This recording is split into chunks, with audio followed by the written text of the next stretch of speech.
언론중재법. 야당은 뭐 언론재갈법이라고 하고 여당은 네. 가짜뉴스 피해 구제법이라고 강조하더군요. 짚어보겠습니다. 일단 처리 절차가 25일 날 본회의 처리를 하겠다는 올해 거죠? 본회의에서 지금 민주당의 의지라면 의석수도 충분하고 강행 처리될 가능성이 높습니다. 야당이 반대해도. 그래서 내일 좀 주목하셔야 되는 게 법사위에 올라가면 법사위에서 자구수정 등 한번 이제 검토를 해야 되는데 이미 소위 검토가 끝났거든요. 지금 흐름으로 보면 내일 모레 본회의 처리 가능성이 매우 높습니다. 내일 법사위에 자구 체계 심사가 있고 모레는 본회의에 상정됩니다. 제일 논란이 됐던 내용은 역시 징벌적 손해배상. 그렇습니다. 우리에게 일반적으로 있지는 않은 것이 징벌적 손해배상인데 원래 손해액의 5배가량 매길 수 있다라고 그렇게 법이 제시를 하고 있는 겁니다. 이게 좀 과다하다라는 반대하는 쪽에서는 과다하다는 주장이 있고 또 무엇보다도 이제 우리 형법적으로는 이게 명예훼손으로 처벌도 하고 있거든요. 특히 우리 형법에서 문제로 제기해야 되는 게 실제 사실인데도 불구하고 이 사실이라도 그 사람의 개인적, 외부적, 인격적 판단을 저해했을 경우는 처벌할 수 있다는 규정이 있으니까 이중처벌이라는 그런 비판도 있습니다만 먼저 말씀드렸던 그 5배라고 하는 건 기본적으로 우리가 지금 언론의 피해에서 구제되는 손해배상 액수 자체가 그렇게 높지는 않거든요. 그렇기 때문에 5배라고 하더라도 또 법원이 판단하기 때문에 과잉할 것인가에 대해서는 또 반론이 가능하고요. 그리고 이중의 어떤 처벌이라고 하는데 하나는 형사처벌인 거고 하나는 피해자에게 구제액을 주는 거기 때문에 이게 받는 쪽에서는 이중이라고 할 수 있지만 사실상 피해 구제 측면에서 보면 이중도 아니고요. 무엇보다 민주당에서도 지금 말씀드린 그 사실 적시했을 때 명예훼손 처벌하는 부분은 개정을 통해서 없애겠다라고 지금 밝히고 있습니다. 그러니까 지나치지 않느냐, 이중처벌 아니냐 이런 이야기가 계속 나오는데 여당 쪽에서는 이게 왜 필요하다고 계속 강조를 하고 있는 겁니다. 입법 취지는 이게 이 야당이나 언론계 일부 주장이 이 내년 대선을 앞두고 언론의 재갈을 물리려는 것이다. 이게 재갈법이라고 이제 별명을 붙였고요. 또 중재법이다. 그러니까 이게 이 기자들의 언론 보도 표현의 자유가 많이 침해되고 위축될 것이다. 그러니까 결국 언론을 압박해서 통제하기 위한 거 아니냐라는 비판의 시각인데 여당 입장은 완전히 다른 게 이건 정부를 위한 법안이 아닌 것이 언론 보도에 의해서 피해를 받은 개인이 이 피해를 구제받기 위해서 소송을 하기 위한 법이라는 거죠.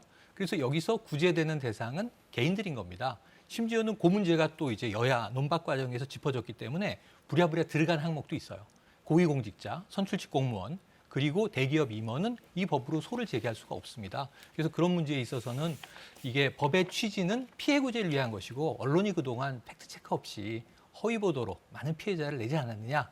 그런데 기존의 언론중재법은 있었기 때문에 개정안인데 이제 징벌적 손해배상 같은 걸 좀 추가한 건데 문제는 이게 언론중재법이 그동안도 기능을 했다면 언론이 좀 자중했을 텐데 별로 기능을 하지 못했던 거 아니냐는 점이 입법 취지가 되겠습니다. 네, 그러니까 저도 언론사에 근무하는 기자여서 이게 좀 이야기하기가 좀 조심스럽긴 한데, 그러니까 결국에는 허위 조작 보도를 했을 경우에 피해를 입은 사람들을 더 폭넓게, 더 두텁게 구제해주자 이런 개념인 거잖아요. 그렇습니다. 허위 조작 보도는 어떻게 가려냅니까? 그럼? 그러니까 이제 그런 부분에서 허위 사실이라든가 아니면 사실처럼 만들어내는 꾸며낸 정보 이거를 보도했다라는 건데 이게 또 반대하는 입장에서는 아니 허위 사실을 어디까지 허위 사실이라고 하느냐 그럼 뭐 보도하는 과정에서 숫자 하나만 틀려도 허위 사실이라고 할 수 있는 것이냐 이렇게 또 주장을 하고 그래서 명확하지 않다라고 얘기를 하는데요. 이것에 대해서 마찬가지인 게 대개 법조문에 뭐 어떤 구체적인 사실들을 적는 경우는 없거든요. 뭐 위험한 위험한 물건이라든가 폭행이라는 단어도 흔히 일반인들은 알고 있지만 법적인 의미는 전혀 다른 겁니다. 저렇게 정해놓은 다음에 그 다음에 법원에서 구체적으로 이 사실관계라 이 정도라면 허위 사실이라고 볼 수가 있는 거고 아까 제가 예를 든 것처럼 숫자 하나가 틀렸다라면 설령 허위 사실로 판단을 하더라도 그에 따른 손해배상 액수는 굉장히 작아질 수밖에 없겠죠. 그리고 이 허위 사실이라고 하는 부분들도 구체적으로 법원에서 나중에 내용을 채우게 넣게 되지만 기본적인 자료들은 이게 민사소송이거든요.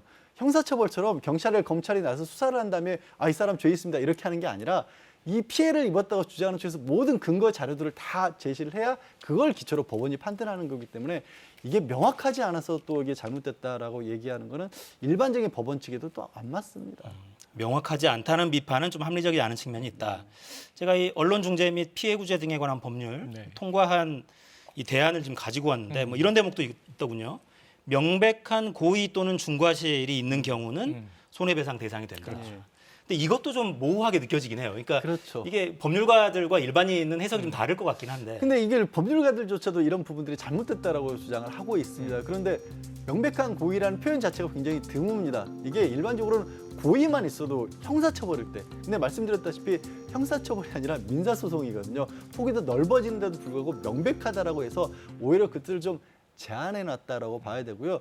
이것도 그런 경우가 있었을 때 법원이 아니 이 내용만 들어가 있으면 그러면 손해배상 액수를 무조건 해줘야 되는 거 아니냐라는 식으로 돼 있지만 말씀드렸다시피 기본적인 입증 자료를 이 피해를 주장하는 쪽에서 제출을 하고 법원의 판사가 그 부분을 가지고 판단한 거기 때문에 법조문에 이렇게 돼 있다고 해서 무조건 따라야 된다 이런 규정이 아닌 겁니다.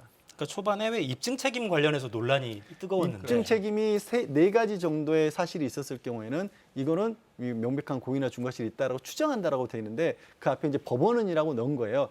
그래서 이제 반대하는 쪽에서는 여전히 법원이 이렇게 추정한다고 그러면 언론사 입장에서는 이 피해를 주장하는 쪽에서 아 이거 고의에서 이 명백한 허위로 반복적인 보도가 나왔으니까 이거는 이 손해배상을 해줘야 됩니다라고 주장만 하면 법원이 이걸 그대로 받아들인다라고 그렇게 말씀을 하시지만 제가 말씀드린 것처럼 이게 형사처벌이 아니라 민사라서 양쪽이 대등한 입장에서 서로 근거 자료들을 내놔야 되는 거거든요.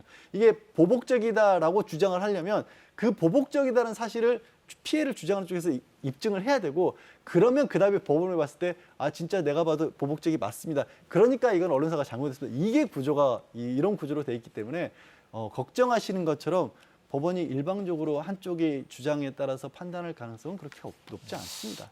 그래요. 이게 손해를 어떻게 산정하느냐 이 부분도 좀 지적됐어요. 네, 이게 문제가 좀 이게 특이하게 됐죠. 왜냐하면 지금까지 언론 피해를 입은 사람들이 손해배상을 당한 통계를 이제 낸 겁니다. 그랬더니 60% 가까이가 약 500만 원 이내.